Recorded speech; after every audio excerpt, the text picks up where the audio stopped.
promoted geothermal technology in one part of the career, and the other part I actually designed the energy efficiency program and ran it for quite some time. So a deep history here. One, on the geothermal unit that we were seeing when I left, and what you're experiencing is that geothermal should operate around, in the summertime, worst case scenario, 80, 85 degree water temperature. You're at over 100. So the value of geothermal is really negated because it wants to operate at 85. That's why it's the most efficient system. So what happened? What happened was the engineering community underestimated the battery effect of the earth. And so they didn't design bore fields properly back then. It was pretty new technology in the South here. And so what that means is we were shoving all this heat into the earth all summer long, and you need a good winter to pull that heat back out because you've stored it. That's the battery effect. You're putting heat in the earth. The earth is conductive. It's receiving all of that heat, and then it will give it back in the wintertime, and that's what makes it efficient, right?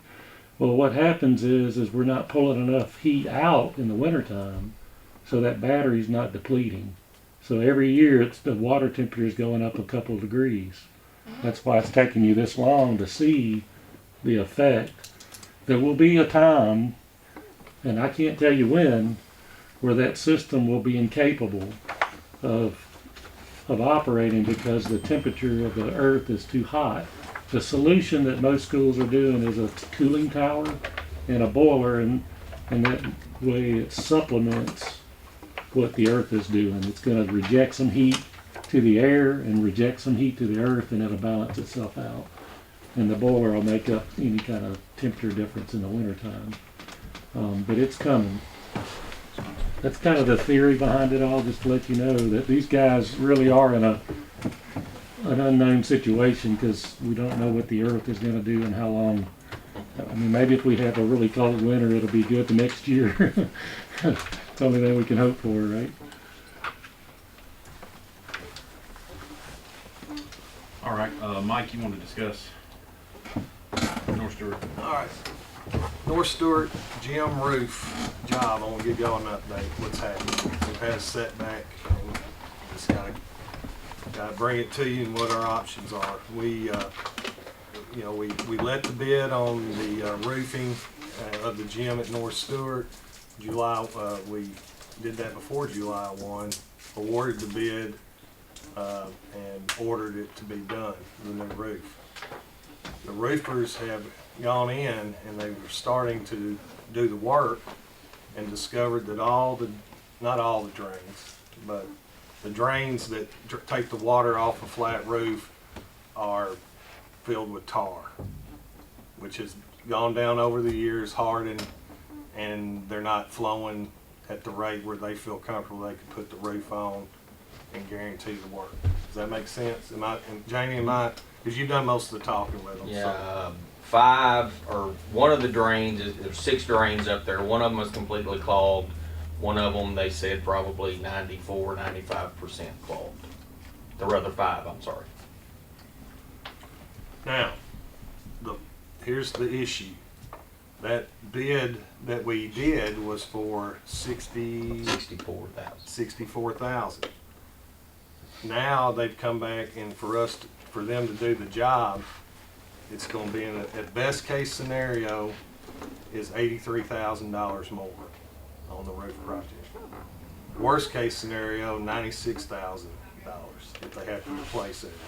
They're hoping they can take out the right angles and the vertical lines going down and through the walls are done. The reason this is so expensive, and I know it sounds expensive, is they cannot put a lift on the gym floor. It will break the floor, and the floor company said that if that happened, the warranty on it is gone. So we found all this information. I'm not trying to spring this on you, but I didn't get all this information, the final numbers, till this morning before lunch.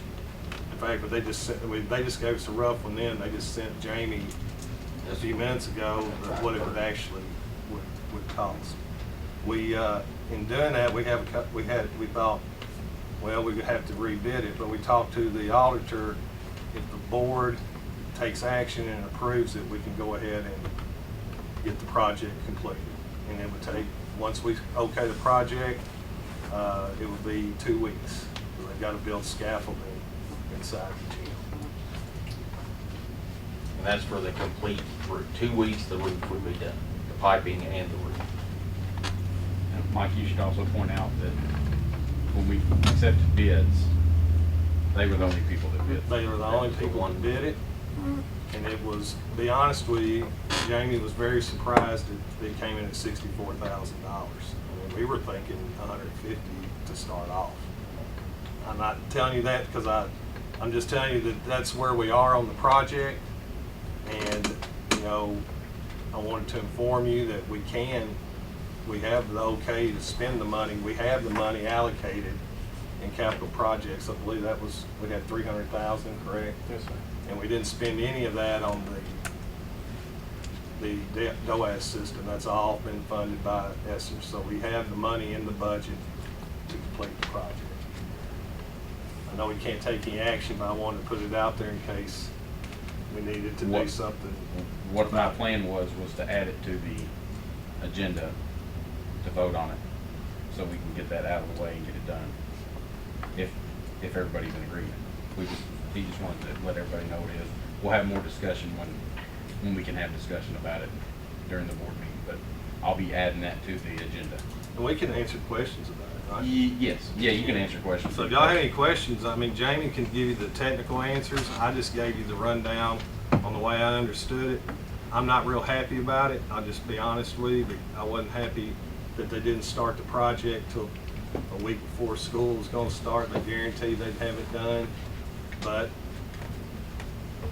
you know, I'm not a roof And expert. the answer I got from them, because I raised that question as well, because as of July 1st, when they got the bid, I would call them at least twice a week, wanting to know, okay, when's the start date? Now, you know, and not to give any excuse, but Don Kennedy Roofing is a very big company. They just said, you know, with all the storms and stuff we've had, all their crews were busy. They couldn't get to it until the end of July, which is the week before school was actually when they was able to get to it. And when they come out, they did their preliminary screening on the roof. They come out, they did their core drilling. They checked the drains, but they just assumed the clogs that they're in, the drains come down. If y'all ever look in North Stewart, the drains come down out of the ceiling, 90 over, and then 90 back into the wall. It's about a 4-foot drop inside the gym that you can see. Okay, they seen in the 4-foot drop, but the clogs are actually in the 290s. Okay, they didn't go down that far until they knew they were going to have to get their drain machines down in there to clean them out. They were going to do that regardless. Okay, they wasn't expecting to hit concrete when they did it. Okay, that's when they found the hardened tar and the pea gravel just from over the years that just sink something down in them. That's why this has kind of come arise. They wasn't expecting to see that. And that's when they got, you know, digging deeper. And what the best case scenario is going to be is they're going to cut out those sections in the gym you can see, and to get to the vertical piping that goes down the wall to outside. The hope is that that vertical piping is clear, that it's only clogged in the 290s where most things catch. You know, if you know anything about plumbing, you know, 90s want to catch everything. If that's clear, then all they got to do is connect to that and it's done. Okay, worst case is those are clogged. They're just going to come down and go straight out the wall and then down with PVC, which is cast iron right now. That's a lot of the cost as well, because you can't get a lift in there. So all of that's going to have to be done by hand. They're going to have to lower these 6-foot sections of cast iron pipe down. Their guys are, you know, by hand. So a lot of the labor and the scaffolding is a lot of that cost. I still think 2 weeks for even if it's worst case scenario. If we okay the project, they're going to start this. They're going to put the scaffolding up Saturday and start Monday morning. So, Jamie, I have one question, and they might not do it. Does this company, do you think that they would go for a not to exceed to split the cost? A not to exceed quote? Do y'all know? Have we? We haven't discussed that, but Well, I mean, They gave us a best case and worst case. Well, yeah, but if it's, if we say, hey, 90, and it actually cost them 100, they can't exceed the 90. If they get 86, then we get the 4,000 back. It sounds like we're painted in a corner anyways. We're If painted in nobody, a if corner nobody anyway. else did the job, the job's gotta be done. I just didn't know if it was asked or if it's a thing. Well, if we contract, if you approve a 91,000, that would be the not to exceed number. If The we- top number, If they agree to a worst case scenario number, then 96. I would say we wouldn't pay them any more than that Yeah. anyway. Yeah. So that, I mean, that's your not to exceed it's number. 96 is the top, 96 is the not to 83 is the exceed. bottom. Yeah. Okay, all right, that makes sense. Jim, I don't know who this asked to, Jimmy might. If it's only where the verticals is at, if none of the verticals has got to be replaced, and the only thing we got to do is replace the cast iron, Mhm. that's not $96,000. No, that would be, That's- that would be that's your 83. labor cost. $83,000. That's labor and 6 scaffoldings they have to put up. Yeah, our money's not materials, it's in labor and That's scaffolding. your labor The best- and the scaffolding cost is what they said the price was. Because I'm sure that building all this stuff, they have to make sure that nothing goes wrong, because then they'd be liable for the floor if something happened to the floor. Okay, that was discussed as well as just abandoning those drains. Okay, but in doing that, you've got 3 drains on each side. Okay, you start at the first drain at a 6-inch pipe. Okay, it goes to the next one. In order to hold the first drain's water and the second drain's water, you gotta upsize the pipe. And then do that again at the third pipe, at the third drain. So you're going from 6-inch pipe to 12-inch pipe at the end by the time you get to the end of it. Cast iron, you know, because they can't do, if they do that, they can't use PVC because of, and that's even a bigger cost than what it would be to do it this way. Because if you do both sides that way, going from 6-inch to 12-inch within that span, cast iron pipe is just gonna be a lot more than what, you know, just going ahead and fixing it. That's the other reason why probably nobody else wanted to bid for it. They probably knew that it was gonna be this kind of job. Now, building the scaffolding, that's just building, they have that, they have the scaffolding, they're just assembling it, I'm assuming. You're not purchasing scaffolding. We're not We're- buying no. scaffolding. No. I was getting ready to say, you're We'll not have to rent it. purchasing that, But it's just a time. little bit I consuming. know about construction, that's probably one of the most expensive things that you can have. I mean, he was telling me about building It- scaffolding in a boiler, what they cost them just to do. Yes, it is And expensive, they that's own why it. I was questioning. I We're was not like, owning it. you're- We're Okay, just- I was gonna say, you're not paying for them to buy, you're No. just No. paying for the assembly for them to get in there and do that. I would say labor Yeah, is the big absolutely. cost. There's twice as many guys are gonna have to work on Mhm.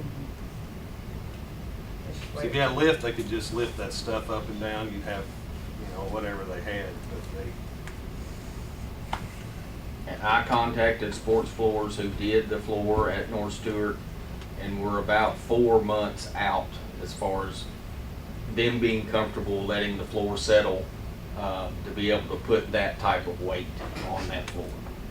And right now, the gym floor's closed, or the gym's closed because of this. no, they're. It's not right now, No, no. they're using it. They're using it now. Yeah, we're Yeah, just, they can but when use they it. work, we're going to shut it down. Now, when if y'all approve this and they start Saturday, starting Monday, the gym will be closed for 2 weeks while they knock it out. But yeah, they're using the floor. They're using the floor. Where We're where just- the leak is, we just make sure Yeah, when it's right now gonna we're- rain, we got plastic Yeah, down we're and catching everything. water. Yes. Okay. And how many did you say we stopped at? All 6 of them? 6? One of the 6 is completely stopped. Just one. Just But the one. others are like But 95%. The other ones are, they do drain, it's just, if we get an hour-long downpour, it will pond up there until, it just won't hold that amount of water. All that's gonna do is cause more problems down the road.